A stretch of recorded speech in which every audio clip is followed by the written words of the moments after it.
The Legacy of Wisdom project gathers and publishes answers to many of humanity's most pressing questions from some of our most experienced and profound leaders.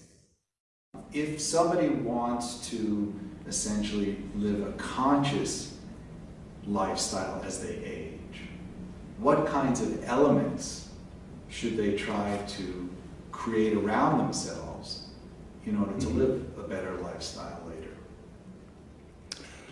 You know, in India they had this idea that there are stages in life.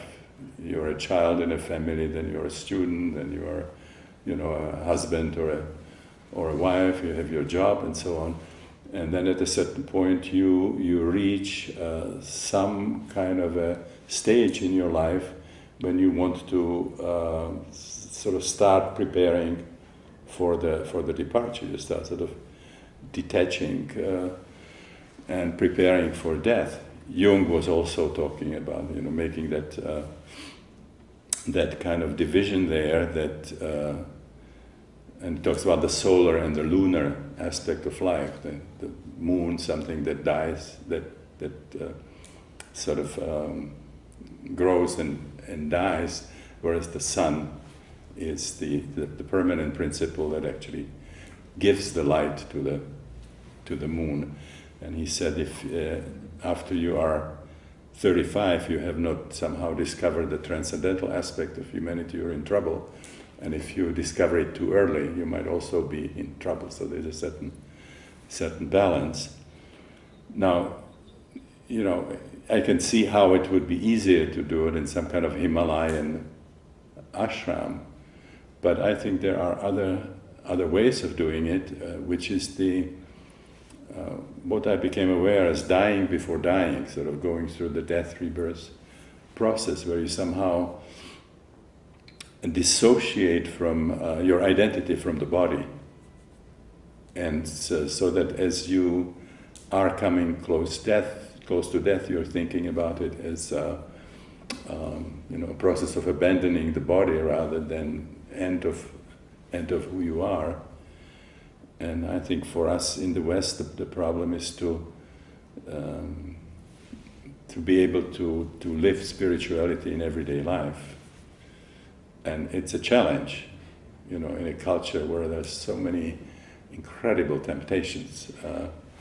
And, you know, many of the great Indian and Tibetan gurus did not really do a very good job when they were taken out of the ashrams and put into Western culture, where there is sex and money and, you know, all those temptations.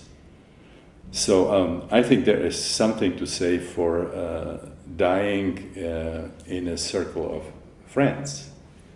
I, for example, appreciate very much our connection with the transpersonal community, with people, you know, like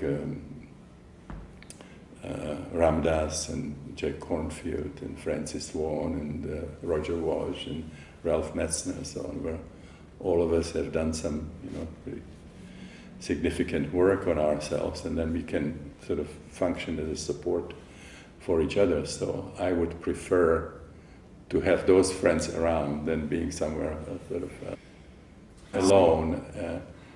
And I think there's, you know, one of the problems of dying surrounded by relatives and so on, as we know from near-death experiences, is that other people have difficulties to let you go and you sort of hang on to you and so on.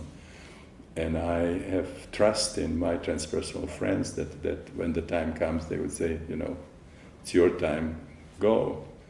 And I hope that Christina would be able to do that. So I think if you really spend life in some kind of systematic self-exploration, I think there's something to say for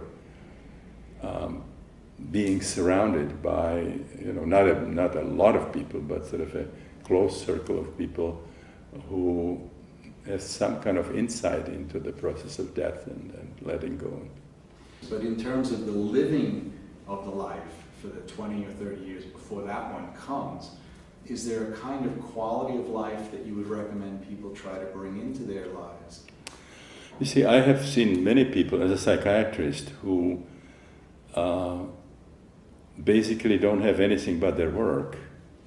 And then when they retire, They just sort of, they lost the reason, that they don't know what to do with their life.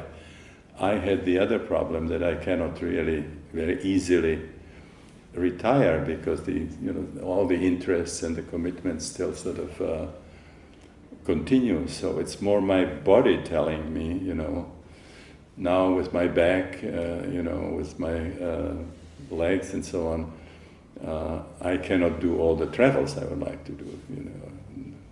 I need business class to go somewhere. If I don't have it, I'm going to stay home. And then what's happening to your eyes tells you, if you can read or you cannot read, and so on.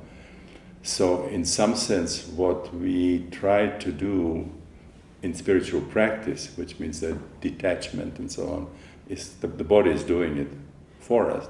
You realize that there are certain things you cannot do, and it also, the memory and so on, it becomes easier to live in the moment rather than having, a lot of the past coming into it and so on. So I think if you have really active interests, then you will not feel lost just because you don't have a 9-to-6 job. You find ways of entertaining yourself in the best way you can, the best way your physiology and anatomy sort of allows you.